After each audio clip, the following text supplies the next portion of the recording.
of Nigeria, where the money you deposited is in safe hands. It has been insured with NDIC, Nigerian Deposit Insurance Company, and the likes, and also instant access to it without going through a lot of stress before you can retrieve your money in order to finance what you really want to do at the right time. We have the treasury bills that are government backed, state tax exempt yield, best for higher balances like 500k plus, and we have the money market fund, high liquidity, competitive yield, best for those that have their brokerage accounts, like those that are investing with us now at Eliad Investments and Securities, those that are investing with other investment firms like Chapel Hill, Invest Niger by Chapel Hill, Cowrie Wise, and the likes. So the psychology behind it, we all know why we struggle to save consistently. Even I am not an exemption. I also struggle to save, especially as a student. So what are the psychology behind it? Present bias, we overvalue immediate gratification versus future security. When we don't have the thing happening to us, we won't make the decision or we won't make an action. So those are the things that are really affecting our saving culture, and it has been a big problem to our face. And we have the mental accounting too. We treat money differently based on its source or label. For example, now I have a particular uncle. So if this uncle should give me money, let's say for example for each gifts and the likes, and the money is a whole lot, I'll just feel like, well, I didn't work for this money. I can just spend it the way I like. So those are the things that are really affecting the way we save. And in a proper case, the money should have been used for something more important or for something better instead of just spending it anyhow because we didn't work for it. So the fact that we didn't work for it does not mean we should spend it the way we like. Once we put it into action, we put it into better investments, it will yield. And when it's yielded, people will not understand that this is how you got the money or this is what you put the money through. They'll just see the results. They won't see how it started. So we have to treat the money in a way that add values to that money, not like because you got it like this, you have to treat it like this. And we have loss aversion. Potential losses feels like it's 2 times more painful than equivalent gains.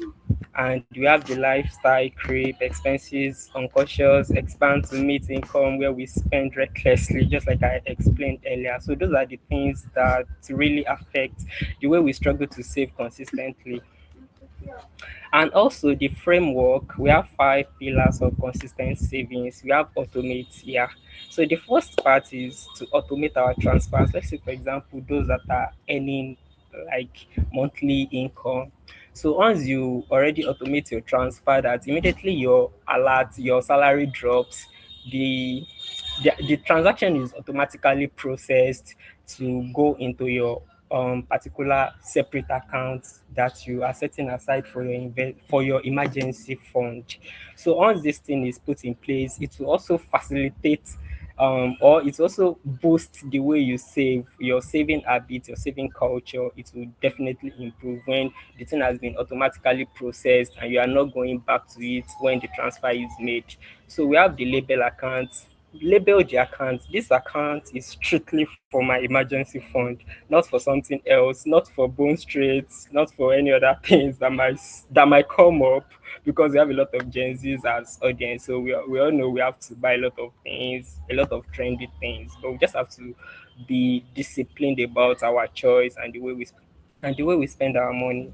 And the third one, or the third point here is celebrate milestones. Let's say, for example, you have been saving consistently. You are a salary earner, you are earning like 100k, but you have been saving consistently. Your out of that 100k, you have been saving like 30k out of it consistently for like 5 months. So once you reach a particular milestone, you have to celebrate it. Even if you are not celebrating it among many people, if you are kind of protecting the way you are kind of protecting the money you have in your accounts. You all understand how it works. This is Nigeria.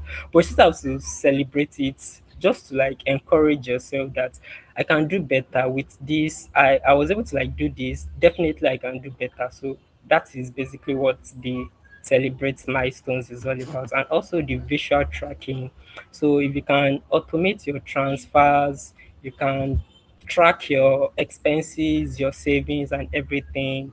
So visual tracking it will also give you a proper highlight of how you have been performing, how your saving culture has been improving, and also community accountability. If you have like a trusted investment advisor or a trusted friend that is also in the same league or the same saving culture, that also has the same saving culture as you can trust you can trust one another and share your highlights, your goals, just like to boost confidence in how you have been doing so far.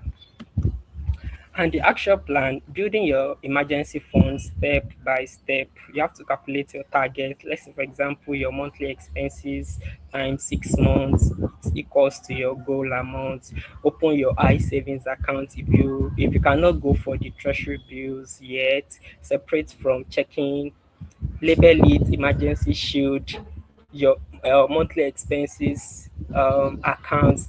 In the era of fintech apps here and there now, we have OPay apps, we have PanPay. You can be using your OPay for your expenses, your daily expenses. You can be using the PanPay for um emergency shield. So you all know you know in your mind that this PanPay is for my emergency. So there is nothing that will make me go there to withdraw money from it. So those are the things that really make saving culture or saving habit effective. We have the set auto transfer, like I explained earlier. We have the invest surplus beyond 6 months, move excess into treasury bills or money market fund, and review annually how you have been doing so far. Believe me, with time, it get better. And this is a case study from zero to fully funded in 18 months. We have Amara. Amara is a female and she's 34. She's currently working in Lagos. Her monthly income is 450K and her monthly expenses is 300K. So this is very much expected. We all know how expensive it is to live in Lagos, right? And we have this savings target she's working with, which is 1.8 million. So she's working towards achieving 1.8 million naira with her 450 salary in 6 months. And the chosen vehicle she's currently working with is high yield saving account at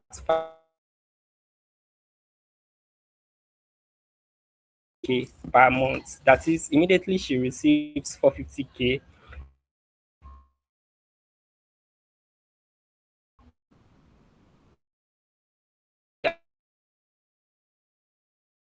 and 50. And out of that 350, she has a monthly expenses of 300. So the total amount that will be left after everything has been deducted will be 50k.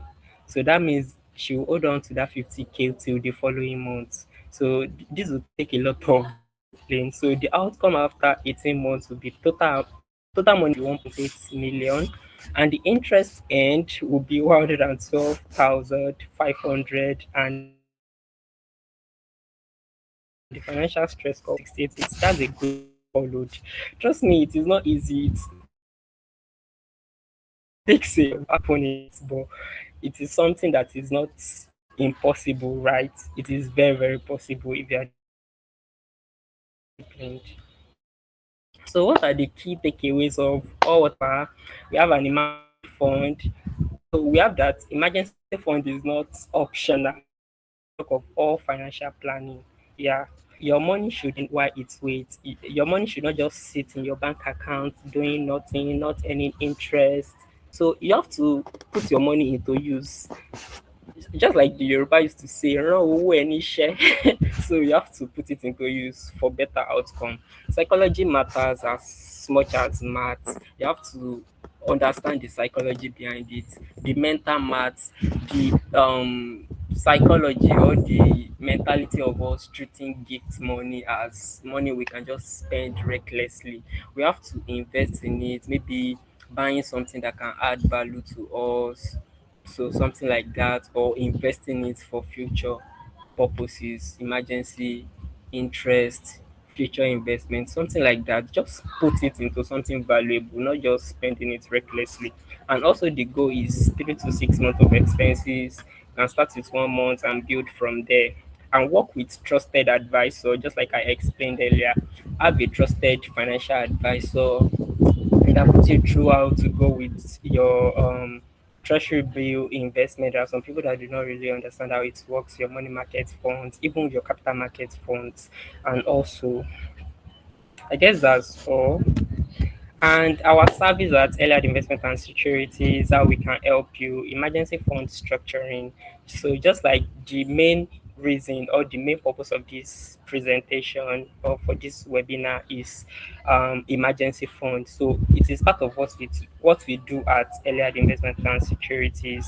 So we access your emergency fund, your behavioral savings, coaching, how you can have a proper saving culture or how you can have a proper saving habits, proper saving schedule, and everything that has to do with that. And high yield product access to, we can help you with your treasury bills investments, your money market funds investment, and even capital market funds investments. And also, we have integrated wealth planning.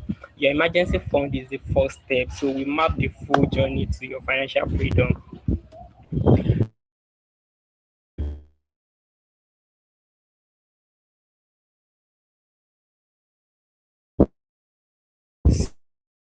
So you can always contact LIS for a free emergency fund assessment and personalized savings roadmap.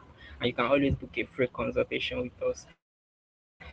You can always eliadinvestments@gmail.com.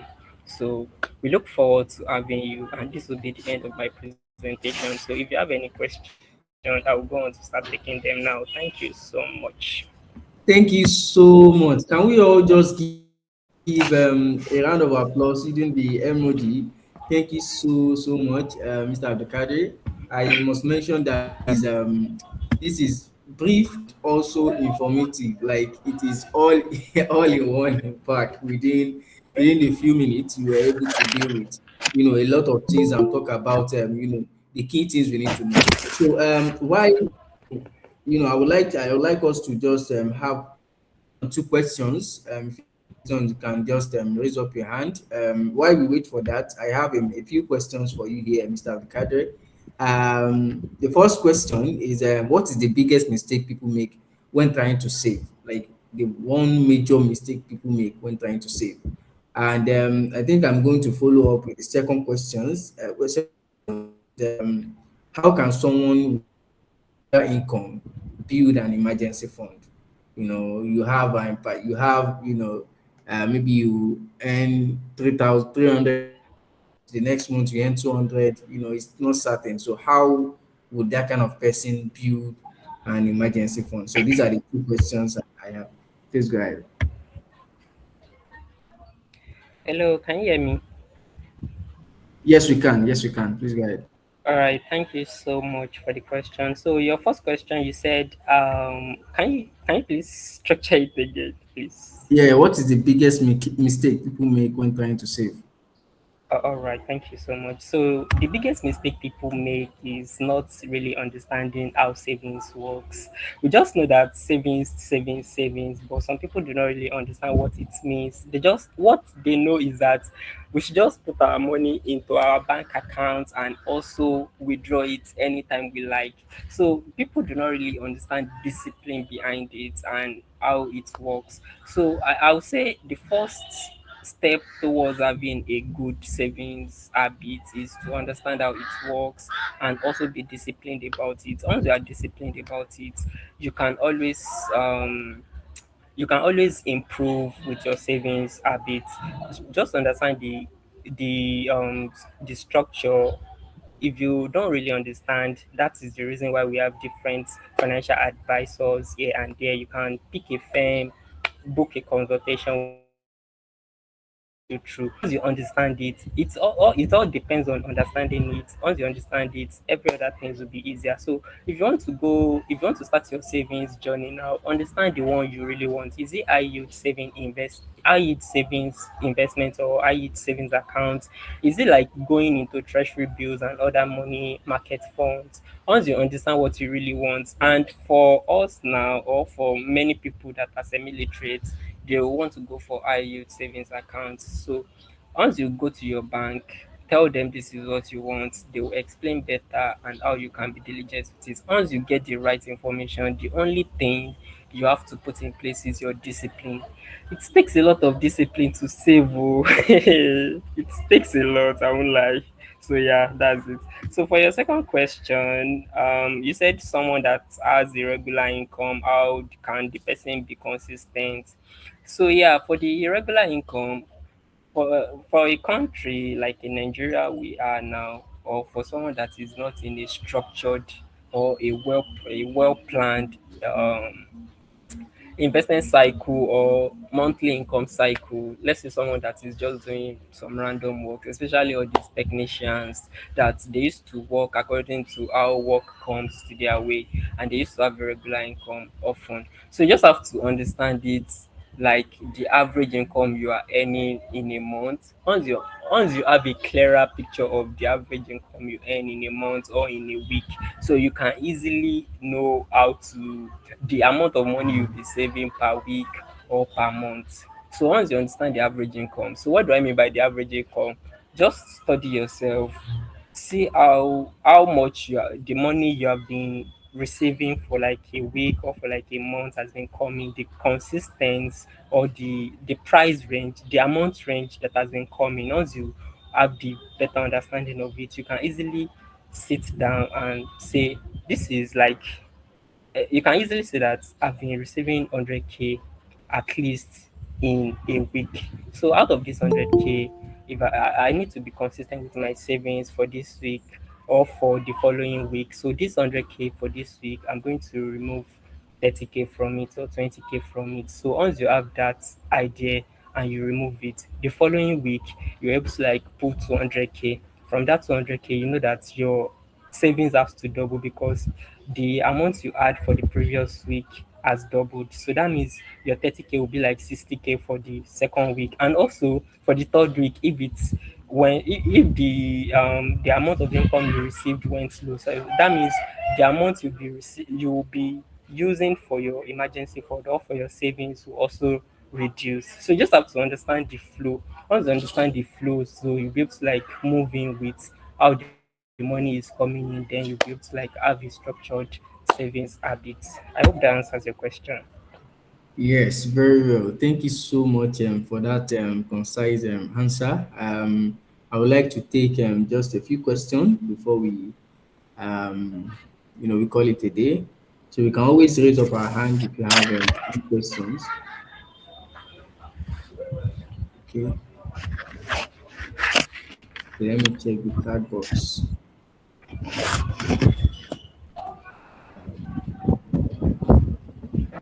Okay, so I think we don't have any question from our participant. That being said, so as we wrap up, here are the key takeaways from Mr. Abdikader's session. One is that before your wealth, liquidity is not optional. It is something that is foundational. It is something that is very, very important. And at Eliad, we don't just talk about investments. We help individuals and build structure, discipline, and clarity around their finance. So if you would like to take this further, get guidance, you can always reach out to eliadinvestment@gmail.com. Eliadinvestment@gmail.com. So thank you so much once again for joining today's session. We look forward to seeing you in our next session, and do have a great evening.